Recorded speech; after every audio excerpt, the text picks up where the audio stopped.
And now it is my privilege and honor to introduce Robert Kennedy.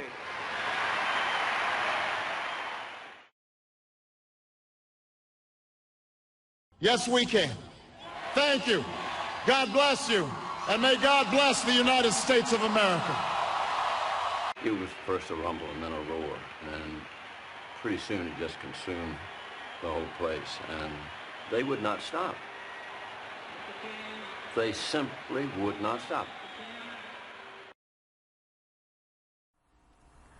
Robert F. Kennedy, more commonly known as Bobby Kennedy or RFK, was the younger brother of the late President John F. Kennedy. From 1961 to 1964, he served as Attorney General of the United States under the presidencies of both his brother and President Lyndon B. Johnson. Almost a year after the assassination of his brother in September of 1964, Bobby left the cabinet and ran for one of New York's seats in the U.S. Senate. Despite being labeled a carpetbagger, he won the election.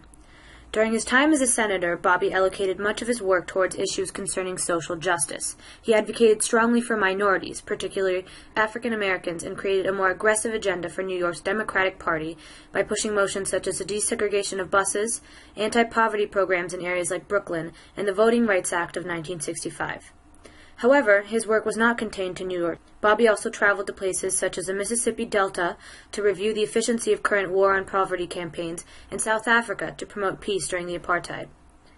In 1967, following in MLK's footsteps, Bobby began to take a distinct stand against the war in Vietnam, speaking out strongly against President Johnson's foreign policies.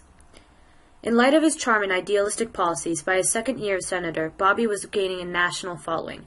Thus, it was no surprise that his supporters and advisers eagerly encouraged his candidacy for presidency.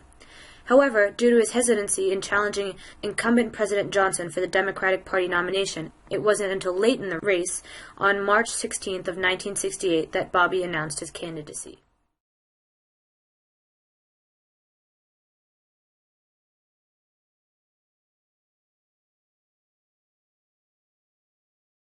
I am announcing today my candidacy for the presidency of the United States. I do not run for the presidency merely to oppose any man, but to propose new policies. I run because I am convinced that this country is on a perilous course, and because I have such strong feelings about what must be done, and I feel that I'm obliged to do all that I can. I run for the presidency because I want the Democratic Party and the United States of America to stand for hope instead of despair. I run because it is now unmistakably clear that we can change these disastrous, divisive policies only by changing the men who are now making them. With a presidential political base similar to that of his campaign for senator, Bobby's platform had three main pillars: economic justice, racial equality, and non-aggressive foreign policy. His ideas appealed strongly to America's minority groups, such as African Americans and Latinos, to the lower working economic classes, and to the radical young adults of America. His pull for the latter group was dominant and clear with his frequent college campus visits and psychedelic campaign poster. In the year 1968, Bobby Kennedy represented very liberal ideas. However, he was fully aware of this and did not shy away from extremism.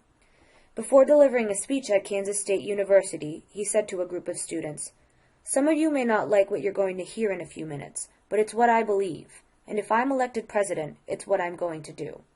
Despite this radicalism, Bobby's campaign saw much success in its 82-day stretch. He won the primaries in Indiana, Nebraska, South Dakota, and in light of the current winner-takes-all policy, perhaps the most crucial state, California. Why was Bobby so successful? Because at the core of his campaign was the goal to inspire hope.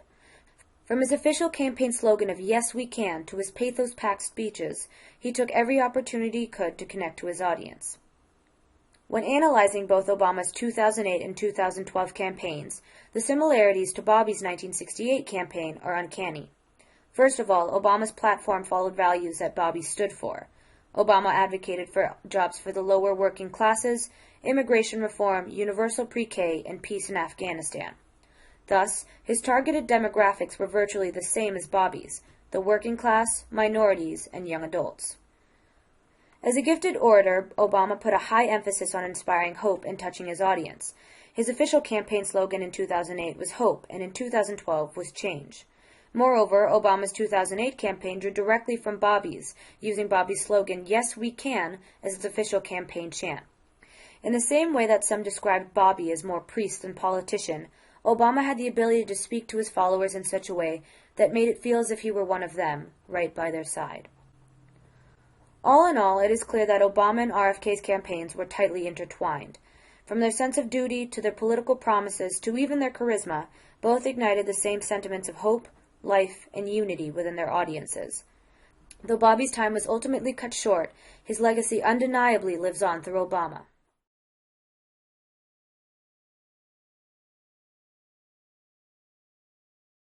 There are many areas of the United States where there's no prejudice whatsoever. Negroes are continuously making progress here in this country. The progress in many areas is not as fast as it should be, but they are making progress, and we will continue to make progress. There is prejudice now. There's no reason that in the near and the foreseeable future that a Negro could also be President of the United States.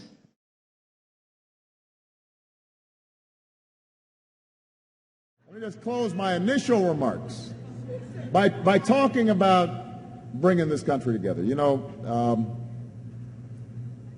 Bobby Kennedy gave one of his most famous speeches on a dark night in Indianapolis.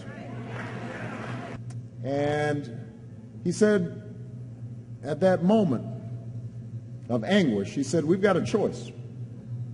So we've got a choice in taking the rage and bitterness and disappointment and letting it fester. Or we could take a different path that says, you know, we have different stories, but we have common dreams and common hopes, and we can decide to walk down this road together. And, you know, I think about those words often, especially in the last several weeks, because this campaign started on the basis that we are one America. That you know, as I said in my speech at the convention in 2004, there's no black America or white America or Asian America, Latino America. There's the United States of America. Few will have the greatness to bend history, but each of us can work to change a small portion of the event, and in the total, all of these acts will be written in the history of this generation. Each time a man stands up for an ideal, or acts to improve the lot of others, or strikes out against injustice, he sends forth a tiny ripple of hope, and crossing each other from a million different centers of energy and daring, those ripples build a current which can sweep down the mightiest walls of oppression and resistance.